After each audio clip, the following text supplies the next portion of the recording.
我叫林婉玉，16岁嫁进侯府，做了20年侯府主母，从没想过自己会死在牛棚里，刺骨的寒风灌进牛棚里，我全身被冻得失去了知觉，这里找不出1粒米，我使出全身力气，蠕动嘴唇，求求你们给我一口饭，捧在心，尖尖的儿子就站在我面前。我死前听到他称姨娘为娘亲，杨林是活不过今晚了吧，活着也是浪费粮食，是你娘，我10月怀胎，受苦生下你，她当年生的是个姑娘，却霸占了主母位置，风光了20年，陆家省口粮食算是回报我们了，原来她不是我亲生的，我的孩子被换了，这一生都错付了苍天有眼，我重生了。再次睁开眼睛，侯府张灯结彩，好不热闹。我记起今天是我儿子陆远舟的行冠礼，作为江南首富之女，我的前半生有娘家帮衬，过得还算顺遂。到这一天，侯府独子当着满屋贵客的面，带来了一位乡野女子。宋儿非要与女子定下亲事，一切都变了。前世我顾及她的前途，极力反对，儿子竟然以死相逼，见我不松口，直接离家出走，不知所踪。连坐宾朋都议论我棒打鸳鸯，强势逼人。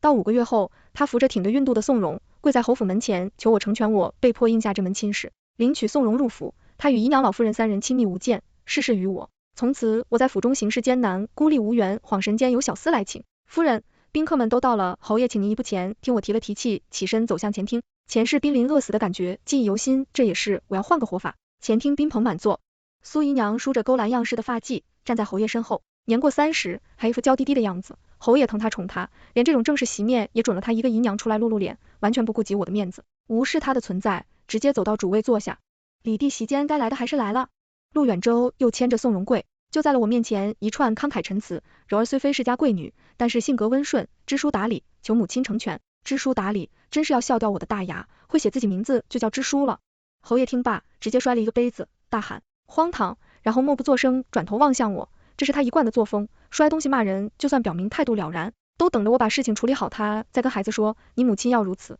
我也是没办法。侯府上上下下，母严厉而心生怨气，儿子也是恨极了我，他藏在我身后，做好人，见我不作声。陆远舟急了，母亲要是不同意，儿子活着无望。侯爷也急了，他还想摔杯子，胖乎乎的手在桌上星号星号，可惜我正端着茶杯品茶，不能给他摔。我缓缓开口，谁说我不同意，你说我亲生的孩子，母亲也是想你高兴，我儿品性纯善不计较。宋姑娘出身卑微，择日就迎娶宋姑娘进门吧，还有福利，给你养的2个通房丫头也到了婚嫁年龄，直接一起迎了母亲，为你们风光大办。我也听到我这么回答，惊得合不上嘴巴。他知道如果娶了个没背景的女子，陆远舟仕途就毁了一半，为参科考就迎2个妾室，那他仕途基本无望。身后的苏姨娘似乎比他还挤，不停地拉他衣服，但是满屋宾客他不好再说什么，或者说他做惯了甩手掌柜，不知如何处理，只好闭嘴。陆远舟高兴地拉着宋荣磕头，谢谢母亲成全当老好人，谁不会呢？为你前途着想才心累，郎崽子前途与我何干？侯府嫡子要娶妻了，不到半日，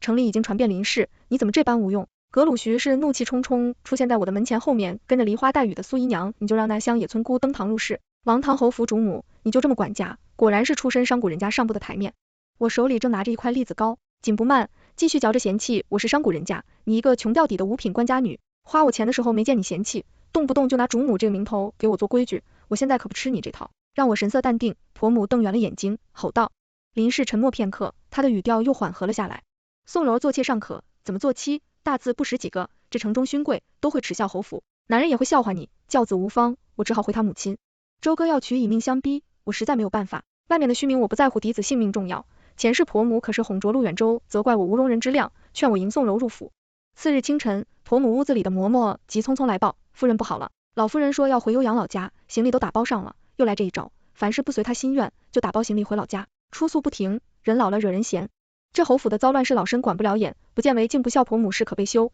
前世怕城下堂父美美婆母，徐氏如此行径，我都慌张前往低头认错，再奉上珠宝银钱哄她开心。可今时不同，前世绿柳过来，我喊人老，我夫人要回老家，速速多备些吃食，山高路远，不能饿到母亲细软，也要多带些，别遭了寒气。管家马上备好车马，早走，早到老夫人出城路上，被侯爷拦下磕头认错，求了回来。他们回来时，我正忙着看画本子，片刻后，周哥的院内小厮匆匆来报，夫人，您快去看看吧，红也要打死少爷啊！我到时，侯爷正拿着鞭子抽打跪在地上的少爷，手举得高高的打到身上时，已经少了大半力气。我打死你个不孝子，你要气死你祖母呀！你选了那么多世家女子，你就非要忤逆父母？陆远舟挺直脊背，孩儿非宋柔不娶。苏姨娘哭倒在一边，挥舞着手中帕子，别打了，侯爷别打了，那我来了。苏姨娘爬起来跪到我裙边，夫人啊！周根是劝不住了，给宋家父母拿些银钱，把姑娘领回去吧。此时横也下手，速度更慢了，视线时不时往我这边扫，我心里很清楚，都是给我做戏看呢，左右是让我拿钱打发了。宋荣儿好不容易有个心仪之人，何必棒打鸳鸯是农工商，我是商贾之女，宋姑娘农家之女，出身在我之上，何故入不了侯府？见我不应允，侯爷又哼哧哼哧卖力挥舞起了鞭子。他在堵我舍不得孩子，我叫绿柳搬来了椅子，端来了茶水，品着茶，看着侯爷打孩子，打呀，使劲打谁儿子谁心疼。苏姨娘快哭晕了，又爬过来，夫人，你不能这么干，看着呀。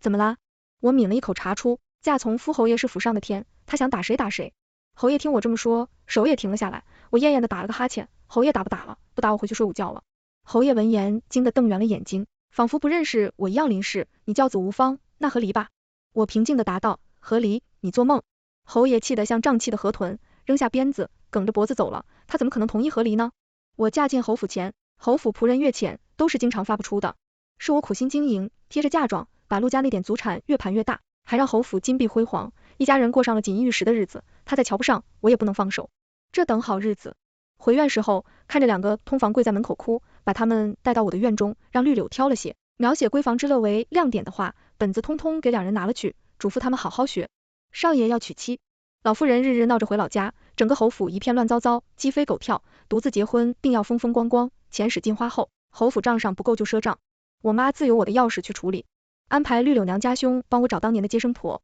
回想当年，我入侯府3年才得一胎，苏姨娘尚未入府，老夫人为表重视，特意请来了悠阳老家的接生婆换子之事，他们早有预谋，不管府中事务，清闲得很好，不自在，让绿柳寻来了城中盛行的花本子，漆上江南老家送来的雨前龙井，拉着她一起喝茶看书。前世流放路上，绿柳把后衣都裹在我身上，自己受冻病死在半路，这一世我定不能让她受委屈。数日后，侯府风风光光将宋罗娶进门，陆远舟骑着高头大马，脸色煞白，众人议论纷纷。新郎好似不是，当然不是侯爷把他屁股打烂了还没好，马颠一下，他痛一分，额头都渗出了冷汗。席间老妇人侯爷和苏姨娘都是一副奔丧脸，看着就好笑，拉着绿柳吃席，八宝鸭好吃，红烧鸡也好吃，这都是侯府赊钱定的，餐食可要好好吃。心腹宋柔红着眼眶敬茶，2个妾室倒是如沐春风，面色红润。他们走后，绿柳小声告诉我，昨晚少爷身上伤痛，拒绝了圆房，谁知道2个妾室借由给少爷上药叫走了人，2人不知道哪里学的本事，不用男人动，让少爷舒爽了，少爷乏了，直接睡在厢房房，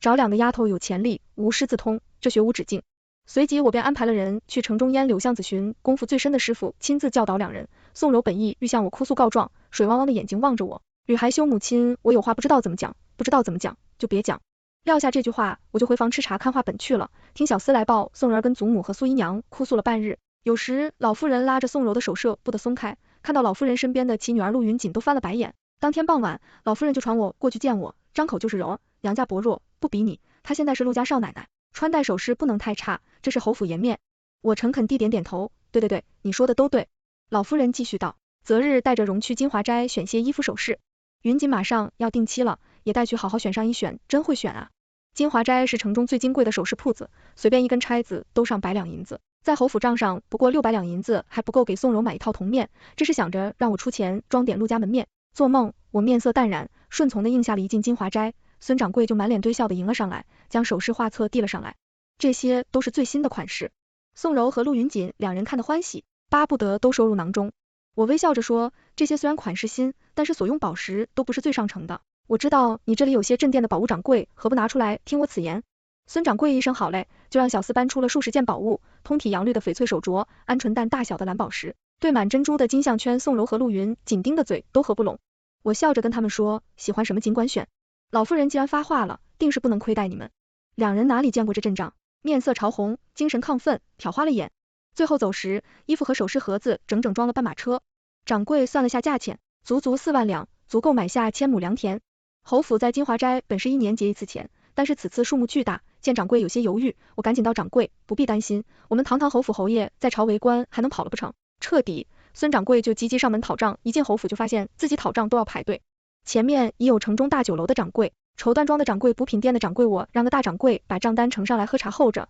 大家窃窃私语，对了下账单，这侯府一共欠了6万余两，这侯爷1年俸禄不过2000两，掌柜们冷汗直流。我拿着账单找到正在书房练字的侯爷，看着账单，侯爷大声呵斥林氏，你是怎么执掌中馈的，弄出这么大的窟窿？侯爷仔细瞧瞧，这都是按照您和老夫人的意思，周哥办婚礼，给少夫人买衣物首饰，给妹妹置办定金物品，花的钱我自己是一分没花。侯爷自知没理，面红耳赤，这家是你的本分，你自行处理，好一个自行处理，还不是等着我掏嫁妆出来。我出嫁时，10里红妆嫁妆单子长有数米，田产铺子金银玉石数不胜数。我精通经商之道，把当年的嫁妆已经经营的翻倍，自是有能力处理侯府欠的债的好的侯爷妾身就自行处理了。侯爷听罢满意的点点头，我告诉个大掌柜，容我2日我定会返还银钱。我叫来管家盘点一下侯府产业，侯府账面为0，外面还有7间铺子，1000多亩良田，外加2个庄子，1处温泉别院，这些都是侯府祖产，我命他不要声张，拿上地契房契全部押到金满堂，换些钱出来。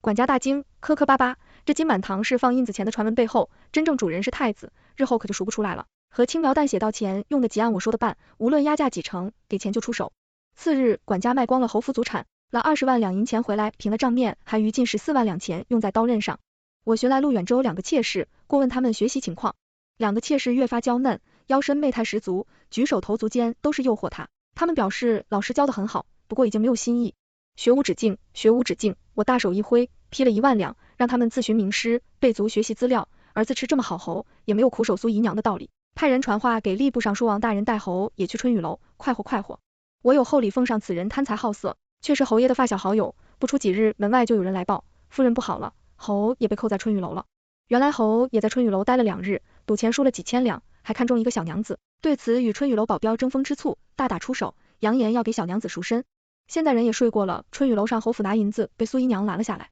我出去时候看着苏姨娘正抱着老夫人脚哭母亲，可要为我做主啊，侯也要花2万两赎个姚姐回来呀。侯也张嘴要赎人，城中谁人不知我是江南首富之女，巴不得大宰一笔，这要是不付钱，春雨楼保镖这伤势说不好能躺1年，那就要衙门见了老夫人护子心切，一脚踢开苏姨娘吩咐我，临是我也不管你用什么办法，马上把侯爷带回来，能有什么办法？有钱能使鬼推磨。我赶到春雨楼时，侯爷面色潮红，躺在小娘子榻上，酒还没醒，小娘子酥胸半露，媚态十足，见我懒懒的欠了个身，是个美人。我挥挥手，让绿柳拿出银票，熟人小娘子走时，她同期的2个小姐妹依依不舍，在门框上默默擦泪。哎呦喂，我这人心软，见不得美人垂泪。老鸨，这2个多少钱？夫人再加1万两银子，可全都带走。绿柳付钱，都带走侯府地方大养的下。苏姨娘不知什么时候跟过来了，又扑倒在地，掩面而哭。夫人啊，使不得呀！侯府的脸面要丢尽，一脚踹开，他少在这里出侯，也没头侯也操劳数十载。红袖添香是什么大不了的事情？我风风火火带着3驾马车，载着侯爷和3个美人回府，一路上我碰到人就打招呼，但凡有人问起，就答到给侯爷又纳了3个小妾。侯爷酒醒后，看着床边3个风情万种的小妾，2个人都愣住了，嘴里不停嘟囔着，怎么就失了心智呢？我赶紧上前宽慰道，侯爷不过纳妾而已，这满城勋贵谁家还不是姨娘，3、5个侯也一妻一妾，过了10几年也该纳妾填房了。侯爷听完内心稍安，夫人贤惠，但不可声张。这青楼女子同僚会耻笑我笑盈盈的点头，可惜全城都知道侯爷拿3个姚姐了，侯爷3个确实太多了，你是真的受不住啊，你退2个退2个呀。苏姨娘进了屋内，哭倒在侯爷床边，身子不行吗？你说一个男人不行，他肯定不能承认。我赶紧搭腔，侯爷身体要是真不行，我就给点盘缠打发了他们吧，什么话都给那进府侯爷吼道，男人不能说不行。说话间一把推开了床边的苏姨娘，她从跪着哭变成了趴地上哭。侯爷的表情已无怜爱，满脸厌烦，且人是由我这个主母帮他挡着外人进门，他独享荣宠，吃穿用度与主母无二，日子好生快活。现在进了新人，你们就慢慢斗吧。老夫人听闻此事，传我去问话，一只脚刚进门，一个茶杯便飞到了我脚边临，是你这主母怎么当的敬纵容侯，也做出此等荒唐事？我这老脸往哪里搁？老身以后还怎么出门前？是老夫人可不是这么说的，说次次要给侯爷纳妾，如今真要纳妾了。他还委屈上了，他知道此事已无力反转，不如以此拿捏我。侯爷，这事就这么罢了，云锦的婚事你可要多上心，不可让亲家低看了云锦，心就是多拿钱。侯府有钱拿得起，我对老夫人的要求一应下定，让妹妹风风光光出嫁。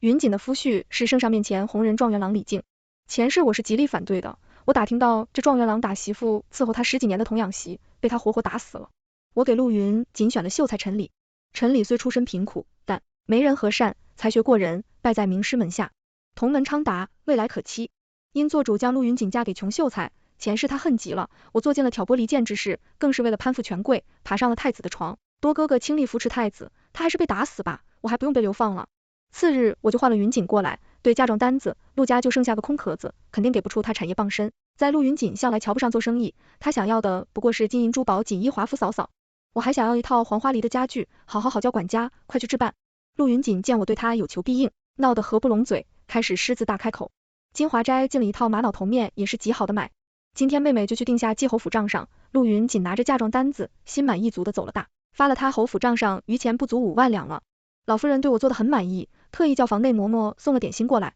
我和绿柳吃着点心，感慨老夫人心善花自己家祖产给闺女置办嫁妆，有啥可谢的想。到老夫人这么善良，我可不能亏待了她。老夫人刚刚年近50，却守寡多年，这锦衣玉食的生活滋润着风韵犹存。我让绿柳戴好面纱，选了一辆不起眼的马车，想莽了水云阁这里的小官品质极好，唇红齿白，面若冠玉，一群俊俏的少年郎，让人赏心悦目。我挑了2个能歌善舞的，问他们，我给你们赎身，1年后就放你们自由可好？2个人眼睛发亮，连连点头叫来。老鸨扔下2万银票，就把人带走了，给2人换上侯府小厮服装，接送进了老夫人院子，特意嘱咐他们，老夫人喜欢听戏，没事就给老夫人唱点小曲。老夫人开心了，我又赏陆云锦婚事已成回门探亲回门宴上，老夫人面若桃花，语笑嫣然放，夫年轻了20岁，反观侯也越发清瘦了。周哥更是像被吸光了阳气，神情呆滞。看来这对父子最近累得很。云锦挨着李靖，笑语连连，一副夫妻和睦之相违。苏姨娘苦大仇深的样子。自从3个妾室进门，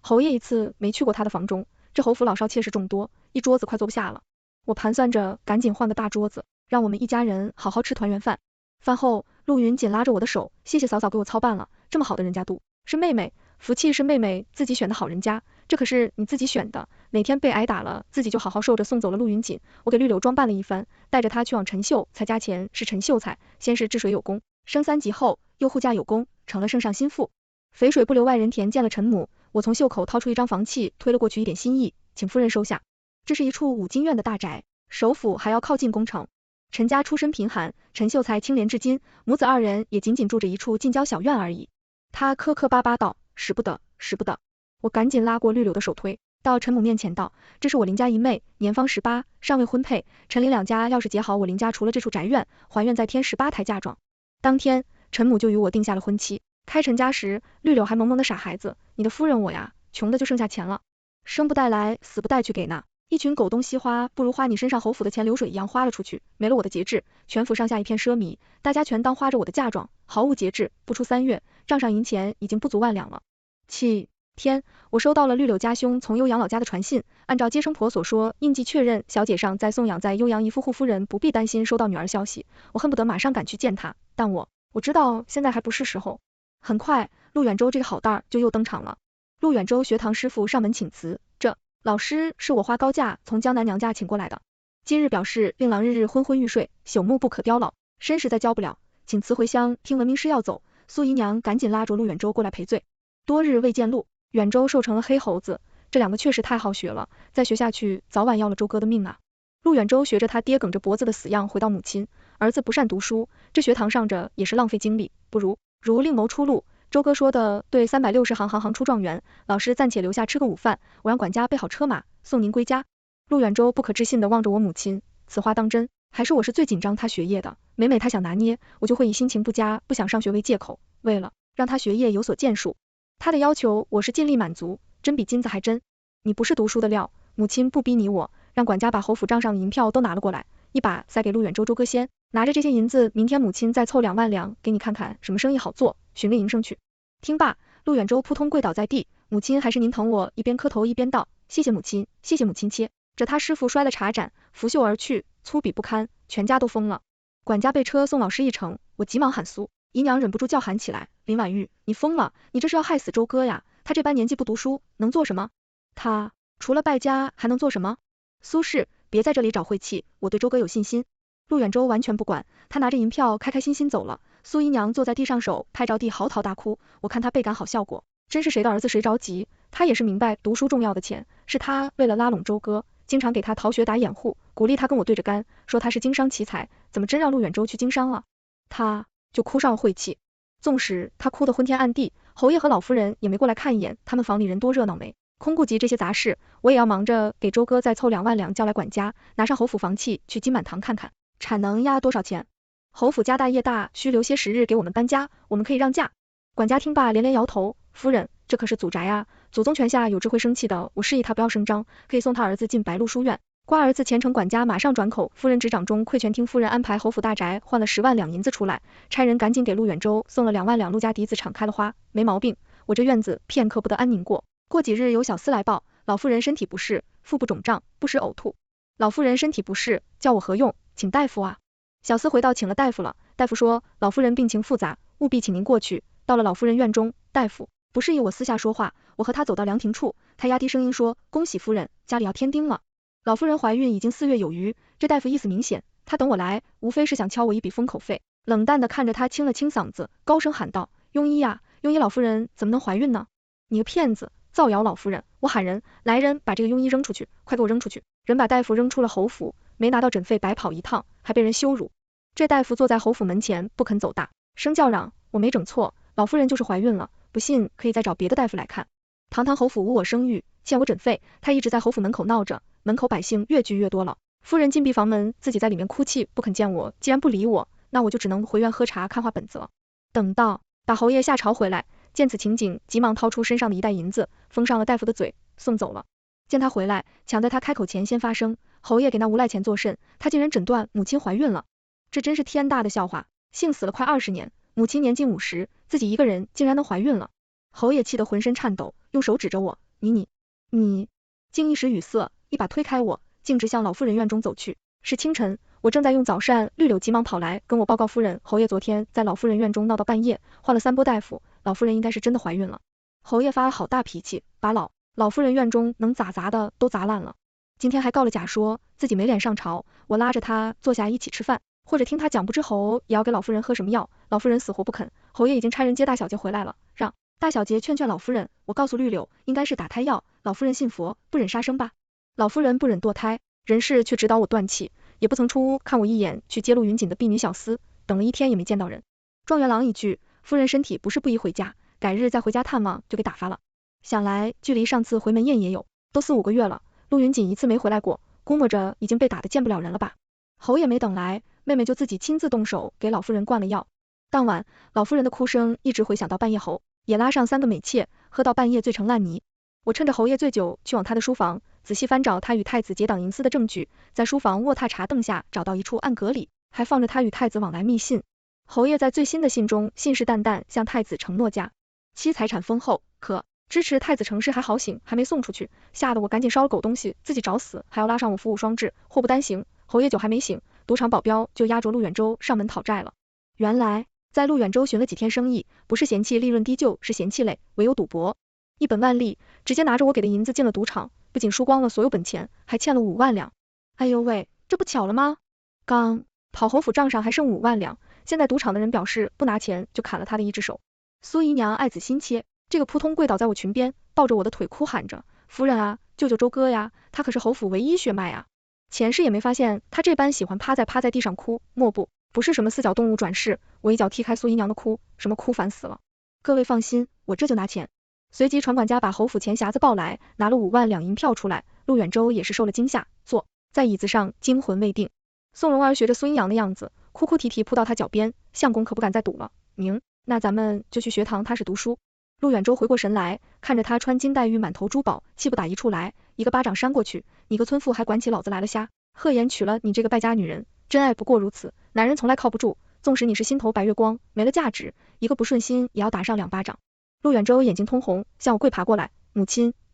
儿子色只是时运不济，只要母亲愿意再给我些钱，我定能东山再起。我看看他炙热的眼神，又看看钱匣子里剩的几枚铜板，给不了，真是一点都给不了侯府败光了呀。我也无能为力。宋龙和苏阴阳的哭声太大，终是吵醒了侯爷，他摇摇晃晃进了前厅，看到这一出闹剧，双眼充血，看着我大声斥责，林，是你无德无能，母亲儿子你都照顾成什么样了，你怎么管得家？这对侯爷，我确实无能，侯爷大可与我和离另觅良人，你我一别两宽，和离你做梦，你上不孝长辈，下不教子女，我要休了。你这算盘打得好，以七出之名休了我的嫁妆就要留在侯府了，侯府依旧可以维持着风光。我引他进了内室，递过一封太子书信，他看了信大惊失色，你这妇人拿这东西是何意？你若跟我和离，我可以把这些书信还你，你倒是不同意，我现在就去衙门敲东门鼓揭发你。侯爷听我说完，整个人呆愣住，喉头不断滚动，我知道他在纠结什么，太子之事事关重大，可跟我和离舍不得我的嫁妆，好让我死在侯府。侯爷，我上月就从江南林家调了10人暗卫过来，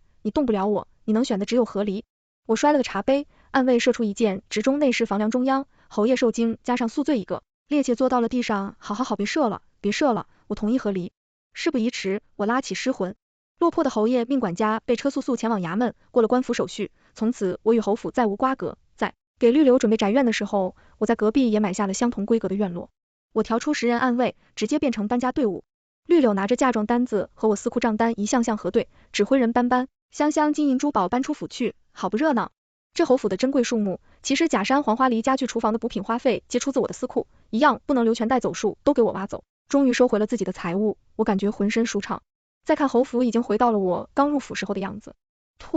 破烂穷的就剩院墙能看了，还了侯爷府上账册，他此刻却无心翻看，收回了书信才稍显安心。我带着仆人浩浩荡荡搬离了侯府，走时苏姨娘和宋荣都是脸未来可期的表情，估摸着是都在幻想自己当上侯府主母的风光。这侯府你们就管吧，管一个不吱声。距离绿柳婚期还有1个月，我准备将她婚礼安置妥当，就前往悠扬看女儿。开了侯府，我和绿柳闲了就去茶馆喝茶听戏，经常不经意间听到百姓议论侯府，可真是一家子狠人呢。老太太50了，养男宠还怀孕了，侯爷娶了3个姚姐少爷赌博主母，我都气跑了，真丢人啊。这清静日子过了7、8天，侯爷带着剩下的几个家丁闹到我的宅前，但是金满堂上门收房子了，侯爷才发现房子已经押了出去。发觉事情不妙，他又赶紧查了账目，终于发现所有祖产均已遗嘱，偌大的侯府就剩下钱匣子里的几枚铜板了。闻此事，几个妾室连夜就跑了，现在上门向我讨个说法。我交代下人告知他这侯府的钱全都花在陆家人身上，我林婉玉没用一分，侯府是你们一家人败光的，与我何干？来闹我就报官。有着护卫震慑侯也不敢造次，只是在门口骂我，林氏你个毒妇，毁我祖业啊。我懒得搭理他，差人给茶馆说舒先生送了100两银票，把侯爷败光侯府的光辉事迹好好传讲一番。侯爷多年前就归了太子一派，他自认为在太子心中应有几分重量，不知轻重的纠缠。太子返还压在金满堂的祖产，数次纠缠，太子发怒，使了个法子找人弹劾了侯爷，加之最近侯府臭名昭著圣上，直接罢免了他官职的爵位，顺便抄了家侯府已经归了金满堂。现在一家人住着租来的小院，可怜了抄家官员道，现场面面相觑，抄家的刚想搬个东西，就被告知这是房东的不能动，一行官也只能的女眷的首饰配饰回去交差。生平最快的抄家，陆家一家人在小院里相拥而泣，全完了，什么都没有了。再后来，绿柳听人说，老妇人受不了众人目光，再也不肯出屋。苏姨娘过不了这样的日子，已经疯疯癫癫，逢人便说自己才是侯爷。发妻比林氏还早嫁给侯爷，我也宠她，换他儿子做嫡长子，她才是侯府主母，没人愿意听她胡言乱语躲着她。周侯爷会识文断字，摆摊替人读写家书，陆远州纵欲过度，伤了，根本做不了苦力去，在铺子上打杂，两人勉强维持着一家生计。李靖看到陆家倒台，将打得奄奄一息，陆云锦直接丢到陆家租住的小院，他身上新伤爹就伤，没有一处好皮。好在侯府败得快，他尚存一线生机，将绿柳风光嫁出后，我带着护卫前往悠扬寻女儿，我幻想着他可能娴静大气也，可能小家碧玉见到他时，完全突破了我的想象。他坐在绸缎庄前厅椅子上，喝着茶，训着店小二，好不气派。我见他那张与我相差无几的脸庞，激动的落泪。他寄给我一个手帕，听说你是我娘亲是娘亲，无能让人把你调包了以后，我一定好好补偿你女儿。而哈哈一笑，你没什么能补偿我的，你可知我为何叫张半城？这悠扬半城财产都是我的，以后你缺钱跟我说富贵，以一种奇怪的方式传承了。